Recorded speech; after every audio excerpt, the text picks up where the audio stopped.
একটা মেয়ে একটা ছেলের সাথে চিটারি করতে পারে, যে কোনো সময় সে পোল্টি নিতে পারে এবং যে কোনো সময় সে সাইড কেটে যেতে পারে।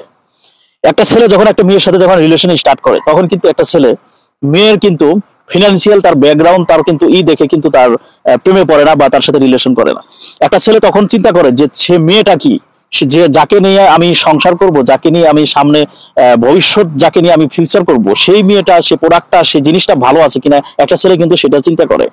একটি সময় দেখা যাচ্ছে যে দিনের পর দিন এবং বছরের পর বছর এবং মাসের পর মাস একটা মেয়ের সাথে যখন একটা ছেলের সম্পর্ক হয়ে যায় এবং ছেলেটা যখন ইমোশনাল হয়ে যায় এবং ছেলেটা কিন্তু তার একটা মেয়ের প্রতি অনেক দেখা যাচ্ছে ওয়েক হয়ে যায়, তখন কিন্তু একটা মেয়ে দেখা যাচ্ছে দিনের পর দিন, মানে মাসের পর মাস, বছরের পর বছর কিন্তু একটা ছেলেকে অনেক ঘুরিয়ে থাকে। এবং সেটা দেখা যাচ্ছে তাকে একটা ছেলে তখন চিন্তা করে যে হলো আমি তাকে 100 টাকা থেকে শুরু করে যখন যে টাকা লাগে তাকে ফিনান্সিয়াল সাপোর্ট করতেছি এবং তাকে আমি বিয়ে করার জন্য একটা প্ল্যান করতেছি এবং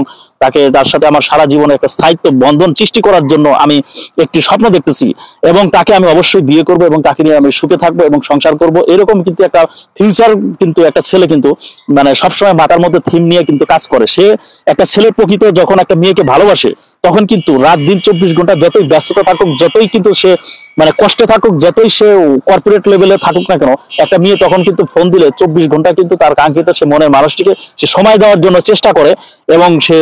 সময় কাটানোর জন্য চেষ্টা করে এবং তাকে দেখার জন্য চেষ্টা করে। একটা মেয়ে যখন কিনা সেই ছেলের কাছ থেকে সবকিছু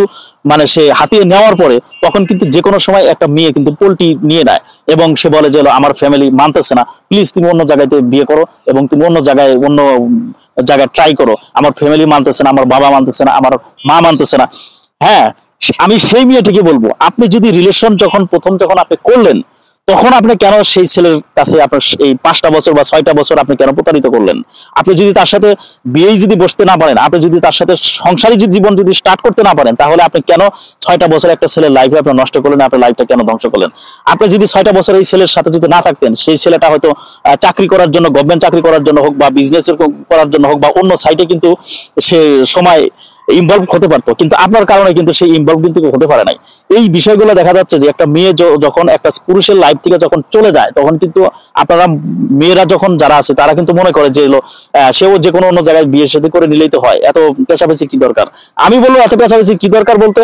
আপনি যখন একটা ছেলের লাইফ 5টা 6টা বছর যখন আপনি হেল্ড আপ করে রেখেছেন, আপনার কারণে তার ছেলের বাবা মা এবং ভাই ব্রাদার থেকে শুরু করে সংসারের আরো বাকি যারা ফ্যামিলি রয়েছে তাদের সে কিন্তু সময় দেয় না বা তাদেরকে কিন্তু টাকা পয়সা দেয় না। যত টাকা পয়সা ব্যাকআপ কিন্তু একটা মেয়েকে পিছনে কিন্তু একটা ছেলে পুরুষ কিন্তু দিয়ে থাকে। আর একটা মেয়ে সবসময় দেখা যাচ্ছে যে তার ফিনান্সিয়াল সাপোর্ট কিন্তু নেওয়ার চেষ্টা করে। আমি অনেক মেয়ে দেখছি যে হলো ফ্রেন্ড সার্কেল থেকে শুরু করে বা বিভিন্ন লোকজনের কাছে শোনা এবং দেখা নিজের চোখে যেগুলো বিষয়গুলো আমরা জানতে পারি বিভিন্ন পেপার পত্রিকা বা বিভিন্ন ধরনের গণমাধ্যম থেকে শুরু করে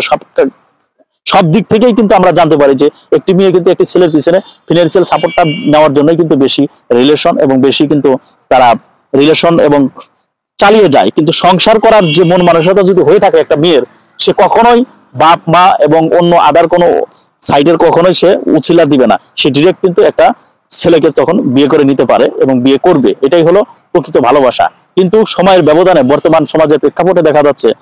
মেয়ে কিন্তু দেখা যায় যে 5 বছর 6 বছর একটা ছেলের সাথে রিলেশন করার পর দেখা যাচ্ছে সে আর বিয়ে করতে চায় না, ছেলেকে ছুঁড়ে ফেলে দেয়। একটা ছেলের লাইফ তখন এলোমেলো হয়ে যায়, সে তখন পাগলা আরত অথবা দেখা যাচ্ছে মেন্টাল, অথবা দেখা যাচ্ছে চলো তার পুরা লাইফ কিন্তু এলোমেলো হয়ে যায়। আমি তাই একটা জিনিসই বলবো, যদি যে সমস্ত মেয়ে যারা আছেন তারা আপনারা যদি রিলেশন করেন, সেক্ষেত্রে তাকে যদি আপনি বিয়েই যদি করতে না পারবেন, তাহলে আপনি রিলেশনে যাওয়ার কোনো আপনাদের দরকার নাই এবং আপনি বিয়ে করেন, সেই ছেলেকে বিয়ে করেও আপনার রিলেশন কন্টিনিউ করতে পারবেন, সংসার করেন, আপনাদের দুজনে একসাথে থাকার যদি ইচ্ছাকৃত হয়, ফ্যামিলিগত ভাবে আপনারা বিয়ের ডিসিশনে এগিয়ে যান। আমি বলি প্রত্যেকের সম্পর্ক অনেক ভালো থাকুক, প্রত্যেকের রিলেশন অনেক ভালো থাকুক, সবাই সবার দিক থেকে লাইফে অনেক ভালো কিছু করেন, এই প্রত্যাশা নিয়ে আমি বিদায় নিচ্ছি। আল্লাহ হাফেজ, বাই বাই, টাটা।